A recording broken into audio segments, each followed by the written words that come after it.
Aleluya. Nos gozamos de estar en la casa del Señor. Dios les bendiga. Es mejor estar un día en los atrios del Señor, ¿verdad?, que 1000 fuera de ellos. Gloria a ti, Señor.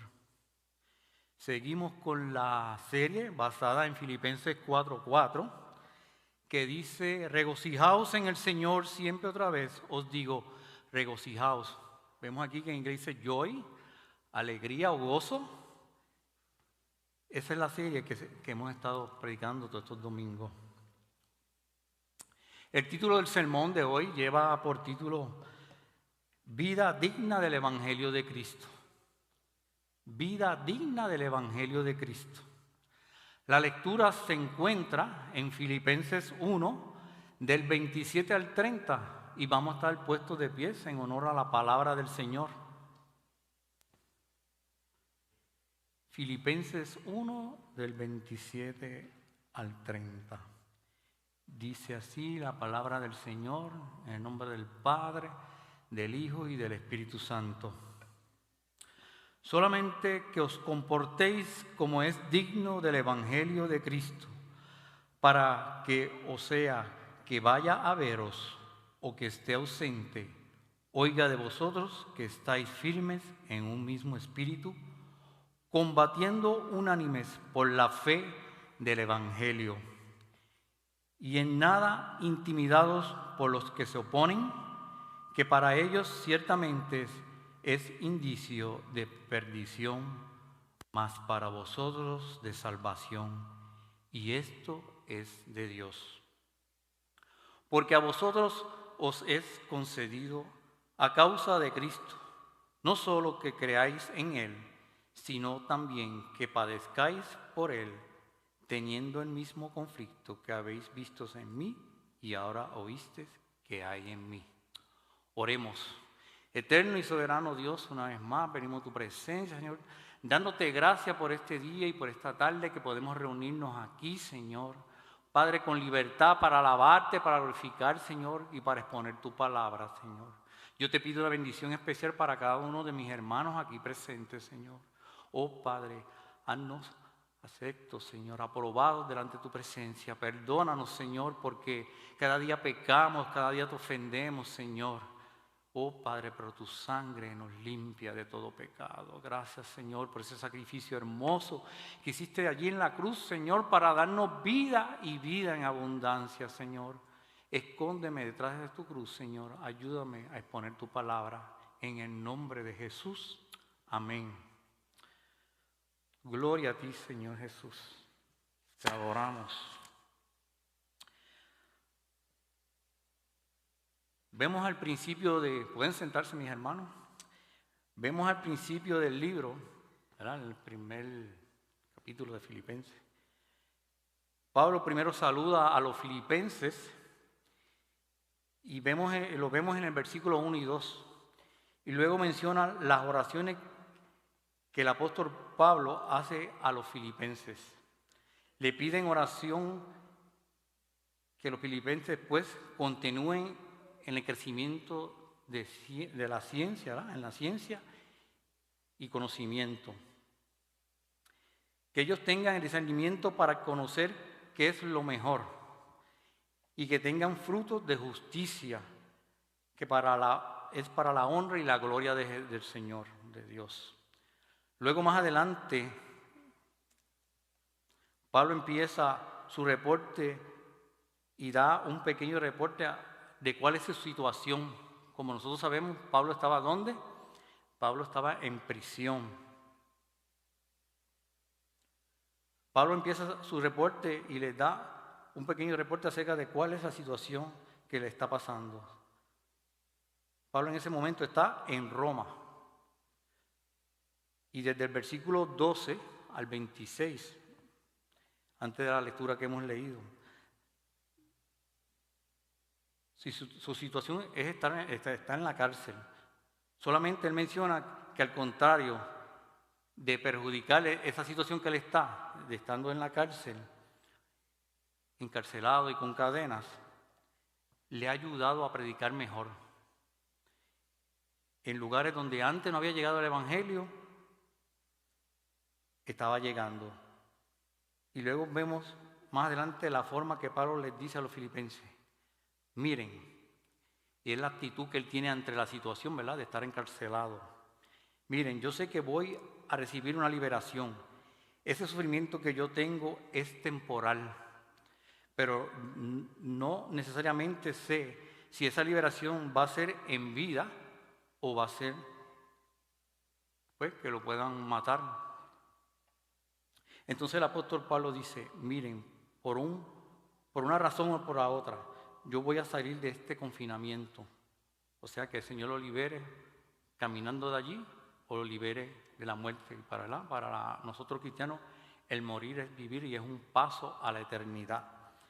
Pablo declara en su corazón y tiene ante ellos esta actitud, ante la situación, y le dice, para mí el vivir es Cristo y el morir es ganancia. Si ustedes se acuerdan, la predicación del domingo pasado, Jason tenía ese versículo como un versículo clave. Para mí el vivir es Cristo y el morir es ganancia. Y Pablo además dice, si me dieran a elegir a mí, prefería partir de este mundo, ¿verdad?, y estar con Cristo, lo cual es muchísimo mejor, ¿verdad?, que estar sufriendo encarcelamiento en pruebas y situaciones difíciles. Pero yo sé que ustedes me necesitan todavía, así que confío y tengo esperanza que voy a quedar vivo todavía para estar con ustedes durante un tiempo. Y les dice, bien importante, los ama. Él se preocupaba por sus hermanos, estando encarcelado, se preocupaba por su vida espiritual de sus hermanos, aleluya. Pablo en el versículo 27, que es el que acabamos de leer, empieza con una exhortación y las primeras instrucciones e indicaciones que les da a los filipenses, le piden que hagan algo donde pasa de lo indicativo a lo imperativo. Quiero que leamos el versículo 27 de nuevo. Quiero explicar la primera indicación que nos da Pablo. Nos va a servir de introducción a todo lo que el apóstol, ¿verdad?, menciona en estos versículos. Dice en la primera, Filipenses 1:27, solamente que os comportéis como es digno del Evangelio de Cristo. Pablo aquí es donde ya empieza exhortando a los filipenses y nos dice a nosotros, y ya les pide que hagan algo, ¿verdad?, que se comporten como es digno del Evangelio de Cristo, ya sea que Él vaya a verlos o que está ausente. ¿Y qué es el Evangelio de Cristo? ¿Qué es el Evangelio de Cristo? Vamos a ver en 1 Corintios, ¿verdad?, 15, del 3 al 4, esos dos versos, dice así, porque primeramente os he enseñado lo que asimismo recibí, que Cristo murió por nuestros pecados conforme a las Escrituras, y que fue sepultado y que resucitó al tercer día conforme a la Escritura. ¿Y qué es el Evangelio? Como decía el pastor, son las buenas nuevas, las buenas noticias, ¿verdad?, de Jesús que murió por nuestros pecados, aleluya, en la cruz, fue sepultado y resucitó al tercer día, conforme a lo que dicen las Escrituras. Amén. El Evangelio comienza por Dios. Es lo que Dios ha hecho por nosotros y lo que ha hecho por nosotros en Cristo.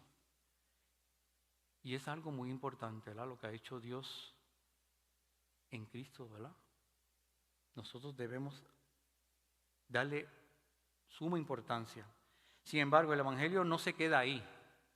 El Evangelio no es una mera declaración de lo que Dios ha hecho, pero nos dice que es lo que Dios ha hecho en el Señor Jesucristo, que mandó a su Hijo unigénito para que muriera por nosotros y resucitara de la muerte. Pero el Evangelio, como les dije ahorita, no se queda ahí. Siempre pide una respuesta de usted y de mí.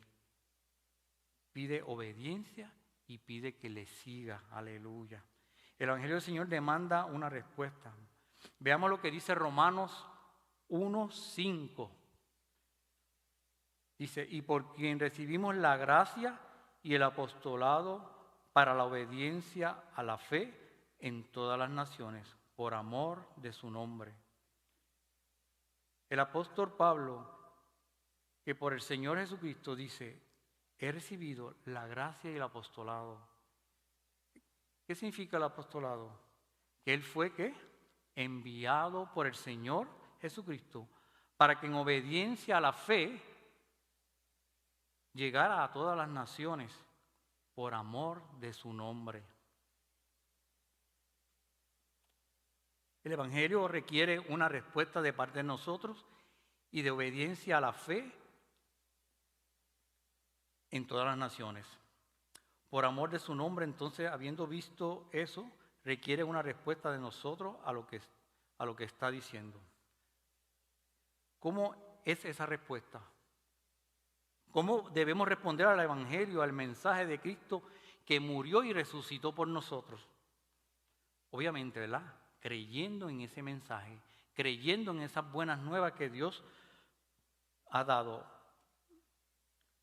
Pablo varias veces habla y menciona el Evangelio como creer en el Señor Jesucristo, pero no es la única respuesta que Dios pide. Leamos el versículo 27. Pablo quiere que los creyentes, aquellos que han confiado en el Señor Jesucristo, se comporten de una manera digna de este Evangelio. Vamos a explicar qué significa que algo es digno o qué significa que algo tenga dignidad. La palabra dignidad tiene que ver con el valor de algo, de un objeto o de una persona. Ser digno o comportarse de una manera digna significa que uno reconoce el valor de eso o de esa persona o actúa conforme al valor que esa persona tiene o esa institución tiene. Vamos a dar un ejemplo, no de la Biblia. Cuando nosotros solicitamos a la universidad, como hizo Joel, hay unos requisitos, ¿verdad? Hay unas pruebas que hay que tomar para que esa universidad te acepte. Entonces tú, cuando esa universidad te acepta, tú tienes que comportarte digno, ¿verdad?, de esa institución. Pues así, hay otro ejemplo aquí que es bíblico. Gloria a ti, Señor. Vamos a ver ese ejemplo en Génesis 9:6. Dice, el que derramare sangre de hombre, por el hombre su sangre será derramada, porque imagen de Dios es hecho. La Biblia habla que todos los seres humanos tenemos ¿qué? Una dignidad, ¿verdad? Tenemos dignidad. Significa que tenemos un valor delante de Dios, muy superior, ¿verdad?, a los animales, muy superior a cualquier cosa creada. Aleluya. Cualquier organismo o cualquier cosa. La vida del ser humano es sagrada y tiene dignidad, tiene ese valor porque el ser humano es hecho ¿a qué? A imagen de Dios.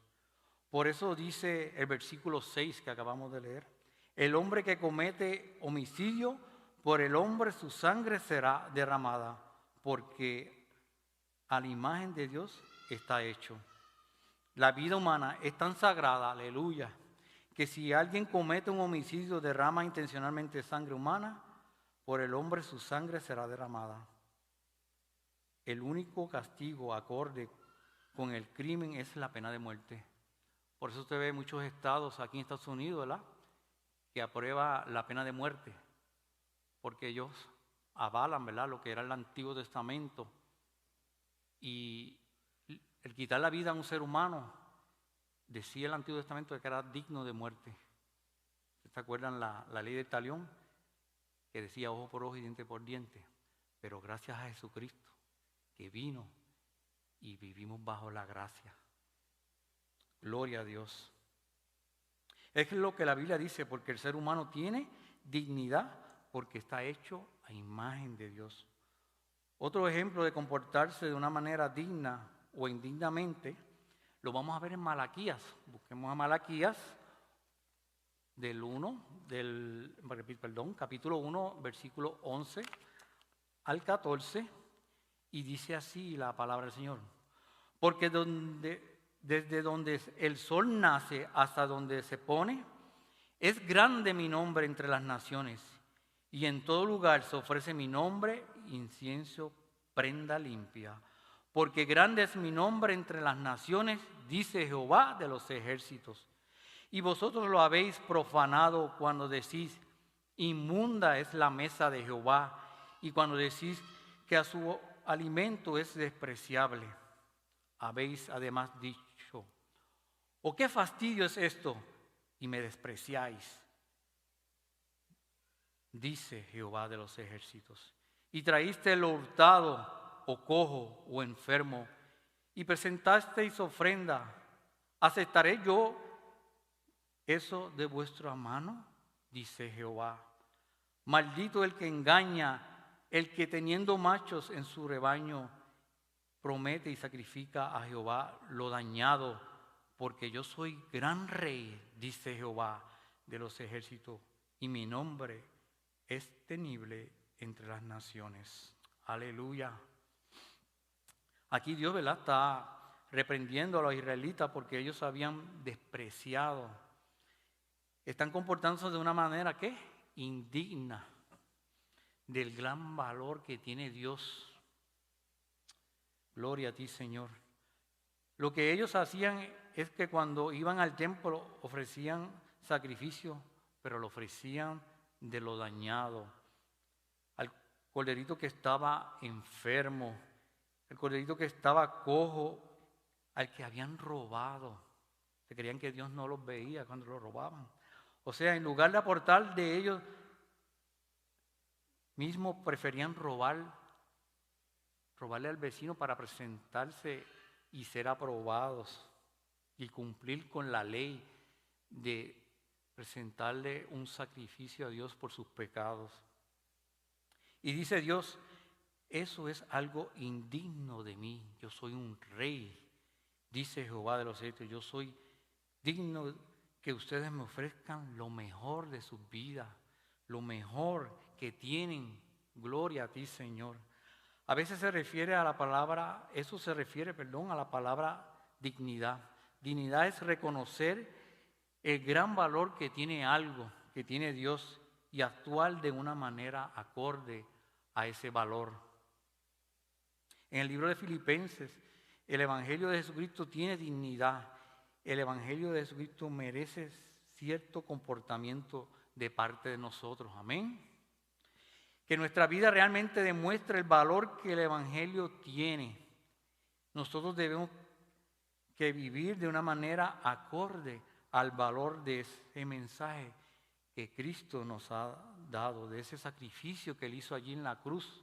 Gloria a ti, Señor, y de su muerte, ¿verdad? Que realmente se vea ese valor en nuestras vidas.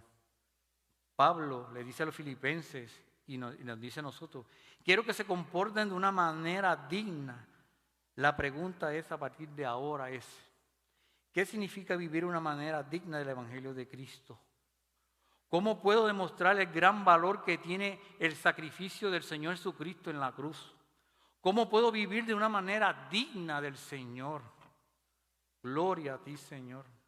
Bueno, el apóstol Pablo nos da 3 respuestas dignas, 3 maneras de comportarnos que son dignas del Evangelio. La primera, la vamos a ver en el mismo versículo que leímos al principio, el 1.26 dice, solamente compórtese como es digno del Evangelio de Cristo, para que o sea que vaya a veros o que esté ausente, oiga de vosotros que estéis firmes en un mismo espíritu. La primera respuesta y la primera conducta es que todos los cristianos tenemos que tener una conducta digna del Evangelio de Jesucristo. Es una firmeza de convicción, es una firmeza de espíritu. La primera respuesta digna que uno debe tener es creer en el Evangelio y recibirlo. Aleluya. ¿Cuántos han creído en el Evangelio y lo han recibido? Es aceptar lo que la Biblia nos dice acerca del Señor Jesucristo. Pablo usa esa misma palabra dignidad cuando dice en 1 Timoteo 1.15. Veamos lo que dice 1 Timoteo 1.15.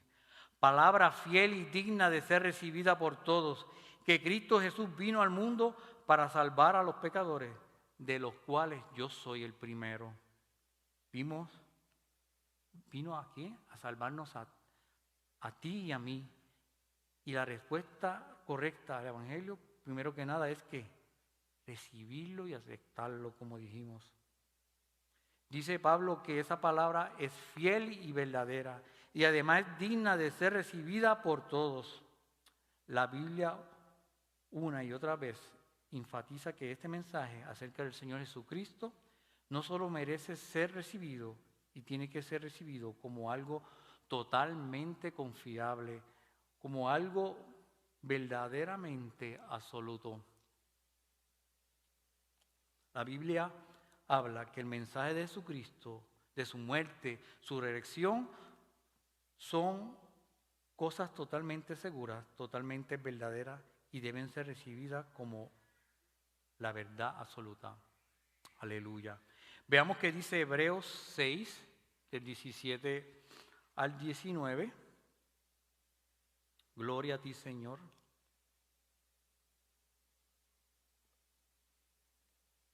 Por lo cual, queriendo Dios mostrar más abundante a los herederos de la promesa la inmutabilidad de su consejo, interpuso juramento, para que por dos cosas inmutables, en las cuales es imposible que Dios mienta, tengamos fortísimo consuelo los que hemos acudido para asirnos de la esperanza puesta delante de nosotros, la cual tenemos segura y firme ancla del alma, aleluya, y que penetra hasta dentro del velo. El Evangelio del Señor Jesucristo, en esa promesa de salvación, es una segura y firme ancla del alma. Estamos seguros en las manos del Señor. Esto es totalmente certera.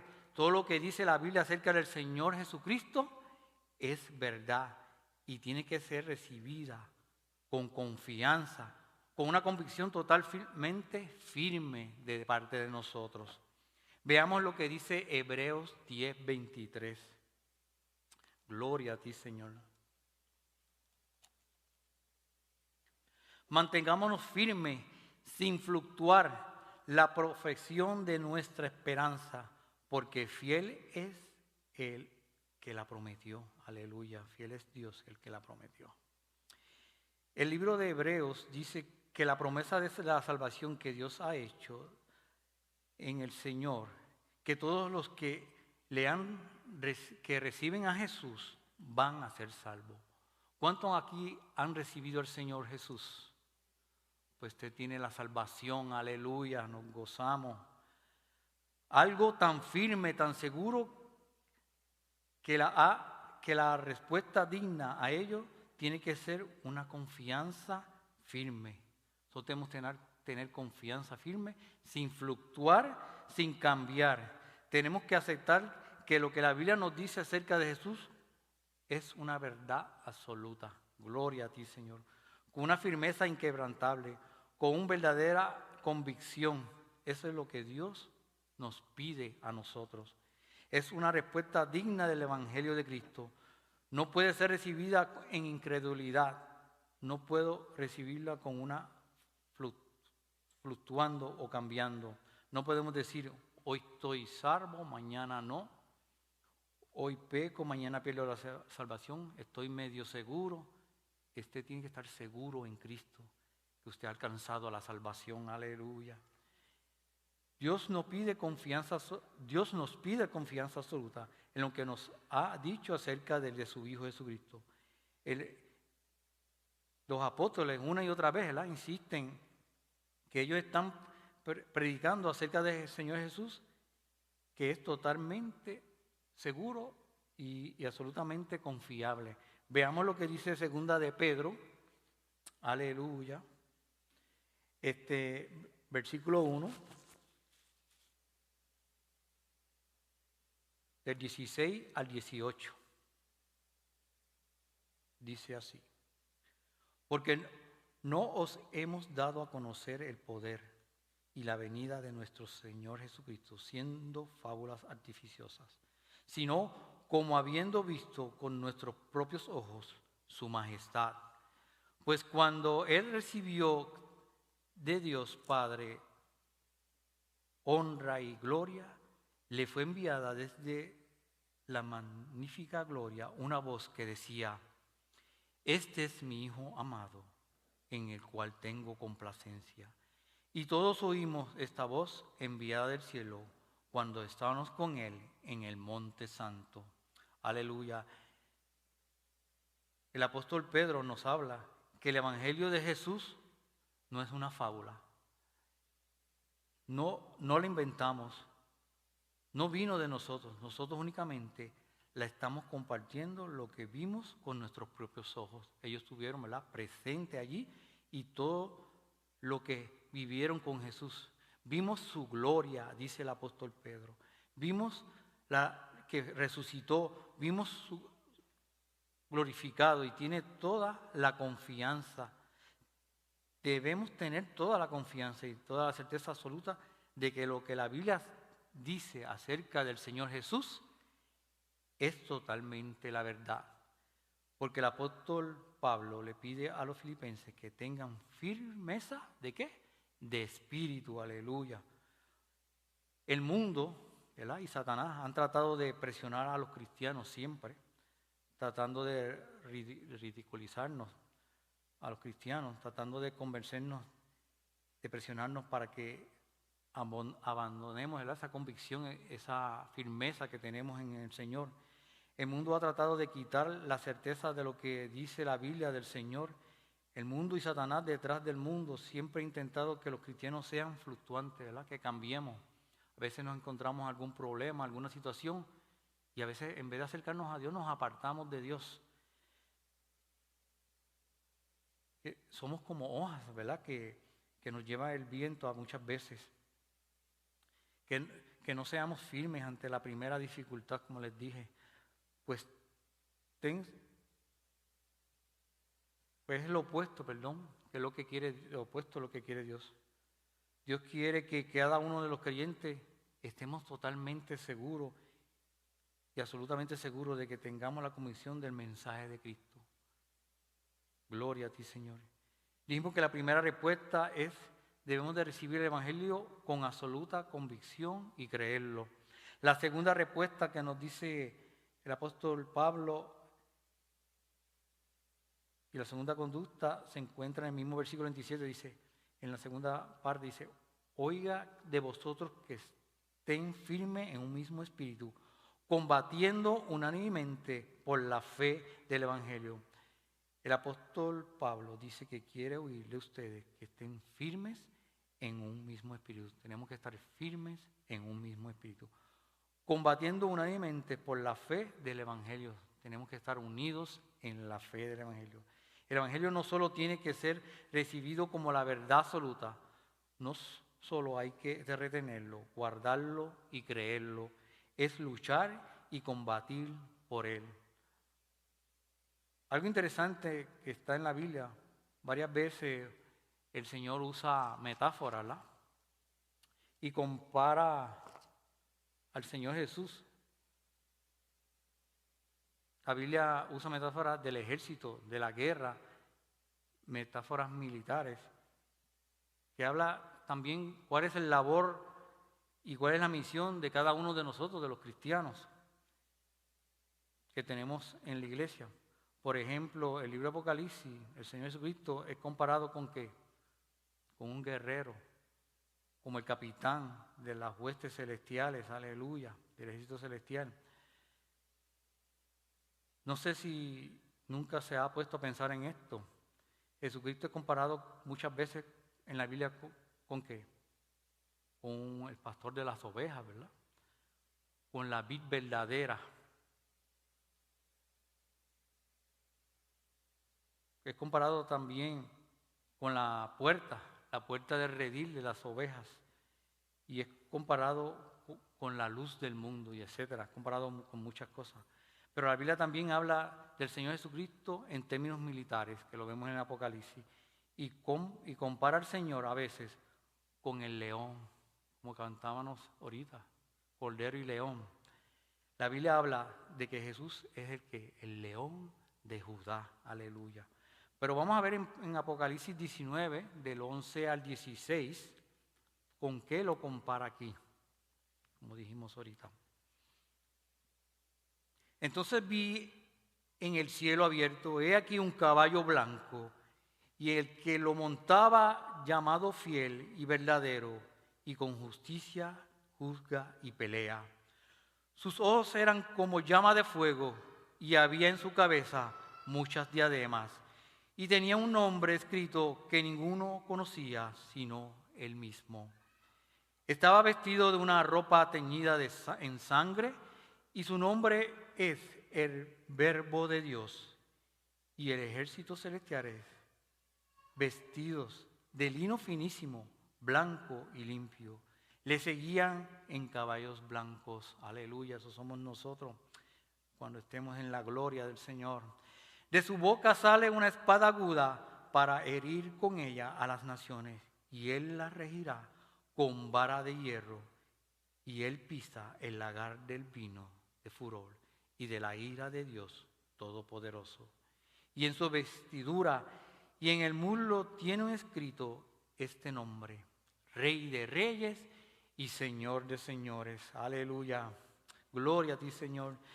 Siempre las personas se imaginan a Jesucristo como un hombre súper tranquilo, amable, que no mata ni una mosca. Pero vemos también en las iconografías en las pinturas de la época medieval, ¿verdad? Pintan a Jesucristo con su rostro bien fino, su pelo largo, tiene apariencia como feminado, pero ¿cómo lo presenta el Apocalipsis aquí? Aleluya. Lo describe como un guerrero poderoso, como el capitán supremo, el general supremo de las fuerzas celestiales. Aleluya. Y la metáfora, usa esta metáfora, ¿verdad? Usa a los cristianos. Y solamente no nos describe también a nosotros como ovejas y pámpanos. Vamos a ver cómo nos describe en 2 Timoteo 3, del 3 al 4. Dice: tú pues sufre penalidades como buen soldado de Jesucristo. ¿Cómo nos presenta? Como soldado de Jesucristo. Ninguno que milita se enreda en los negocios de la vida a fin de agradar a aquel que lo tomó por soldado. Pablo está diciendo a Timoteo: sufre penalidades, sufre contiendas, dificultades como un buen soldado de Jesucristo. ¿Era un buen soldado Timoteo? Sí, era un buen soldado de Jesucristo. Un firme soldado, aleluya. Lo que está diciendo Pablo, puede que nunca te habéis imaginado la vida cristiana de esa manera. A veces pensamos que la vida cristiana es venir a la iglesia, tocar algún instrumento, el arpa, la guitarra, a veces tener confort en nuestras casas, tener un buen televisor, viendo la película. Nos conformamos con eso. Pero la vida cristiana es más allá. La vida cristiana es una lucha. Dice la Biblia que es una lucha, es una contienda, es una guerra. Pero no me malentiendan, no es una guerra con otros seres humanos. El cristianismo no es como el Islam. ¿Qué pasa en el Islam? Ellos conquistan con espadas. El cristianismo no se conquista con espada, aleluya. Oh Padre, gracias, Señor. Gloria a ti, Señor. Porque el cristianismo no tiene enemigos como tiene el Islam. No son otros seres humanos los enemigos. Al contrario, los cristianos tratan de ganarla, ¿verdad?, a otras personas, a ganar a otros seres humanos para Dios. Gloria a ti. Tratan de ganarlo, ¿para qué? Para Cristo. Tratan de predicar acerca de la vida eterna. Entonces, ¿contra qué luchamos nosotros? ¿Dónde está la guerra? ¿Contra quién peleamos nosotros? La Biblia nos dice que estamos en una lucha. Primero que nada, ¿contra quién? Contra Satanás y su ejército, que son los demonios. Esa es nuestra pelea. Veamos lo que dice Efesios 6, del 10 al 12.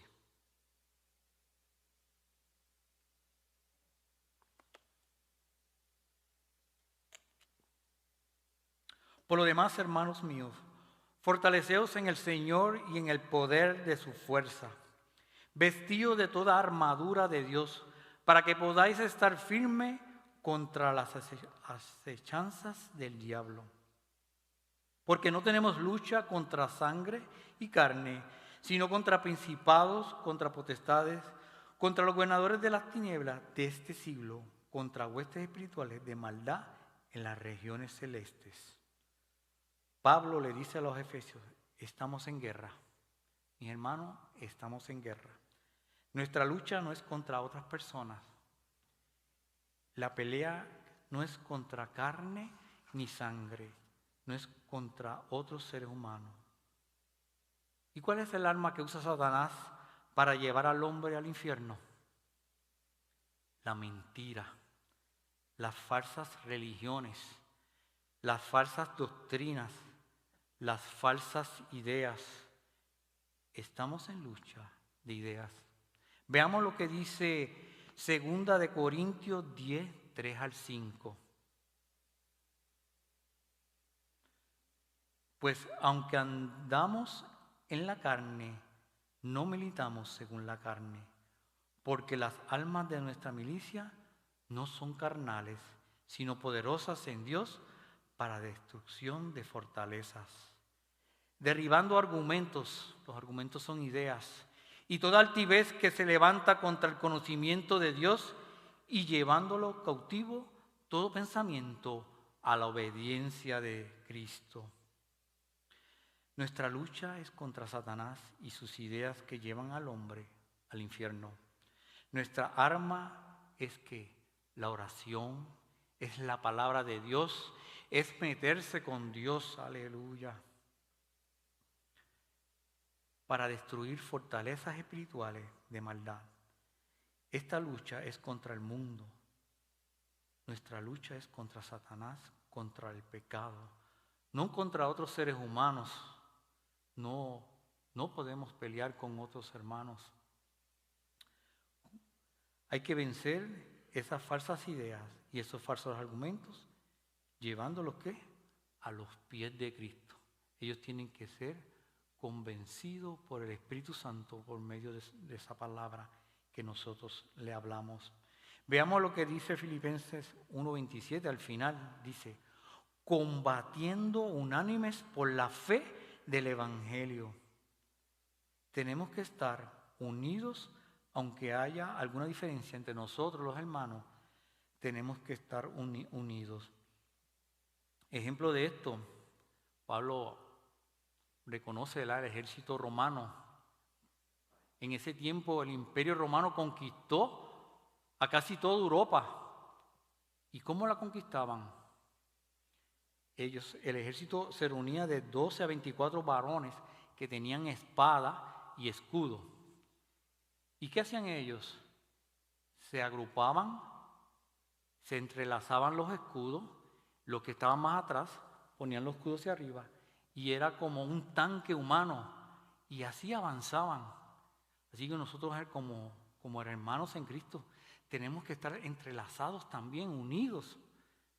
Dice la palabra que allí envía bendición y vida eterna.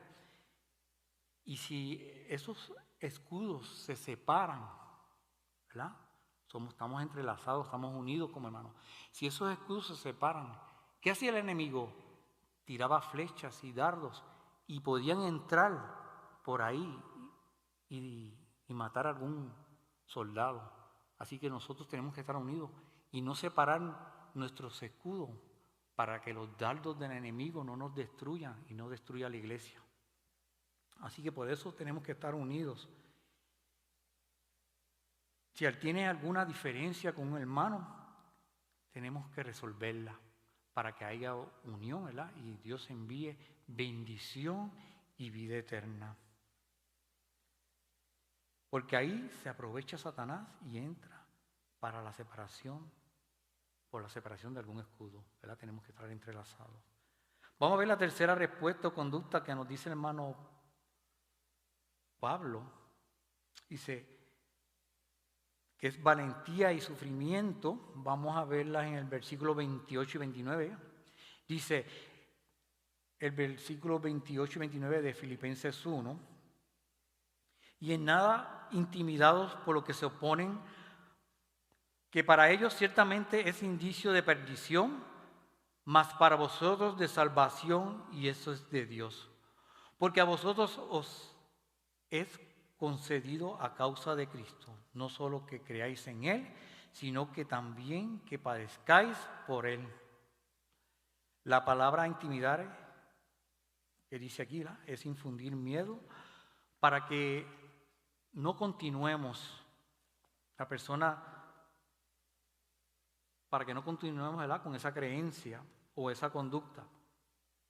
Presionar a alguien para no continuar o infundir temor, eso detiene a la persona.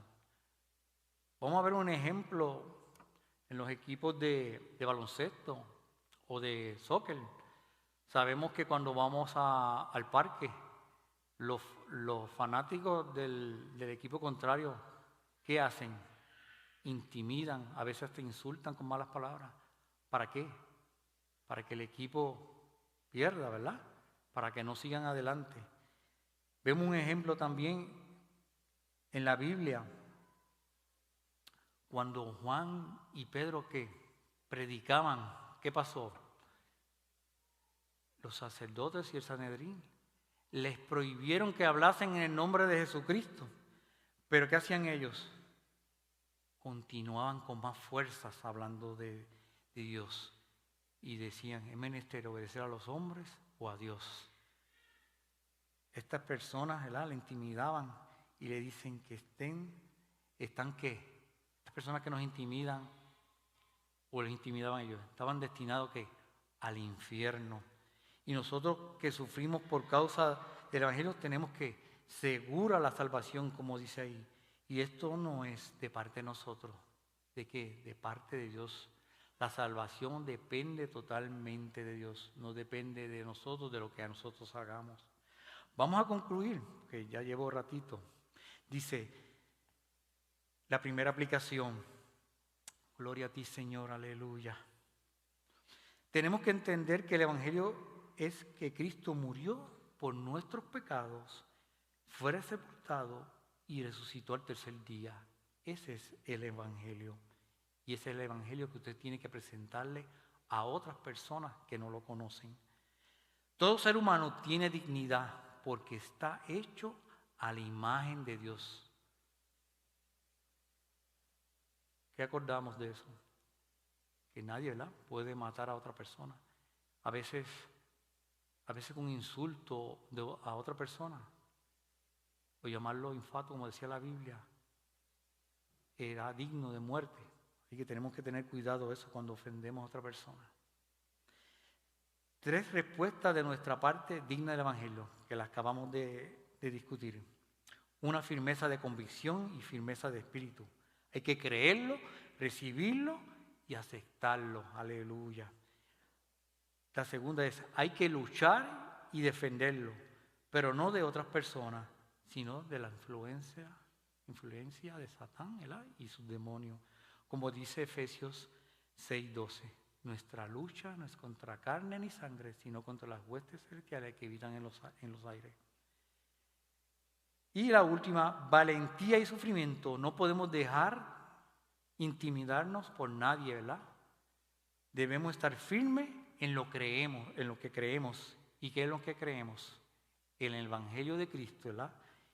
Y no ser fluctuantes. No debemos cambiar estar firmes en lo que creemos. Nosotros creemos en el Señor Jesucristo y en su palabra, y estar firme en eso, en el nombre de Jesús.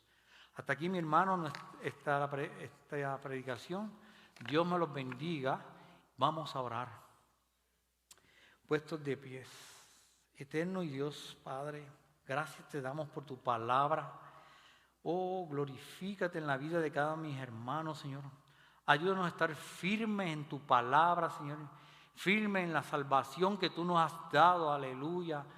Oh, Padre, no ser cambiantes, Señor, estar firmes, Señor, como dice tu palabra. Ayúdanos con tu Santo Espíritu, Señor, a mirar siempre a Jesucristo, Señor. No mirar a la izquierda ni a la derecha, sino el blanco perfecto que tú eres, tú, Señor, mi Jesús. Oh Padre, bendice a tu Grace, Señor. Bendice a Steamtown Church en español, Señor. Que tú puedas añadir, Señor, a los que habrán de ser salvos a tu iglesia, que mis hermanos puedan presentar ese evangelio, Señor, las buenas nuevas, Señor, a otras personas, Señor, para que crezca tu iglesia en medio de Scranton. Oh Padre, sea de bendición aquí en Scranton, Padre. Todas estas cosas te las pedimos, Señor, y te damos gracias en el nombre de Jesús. Amén. Gloria a ti, Señor.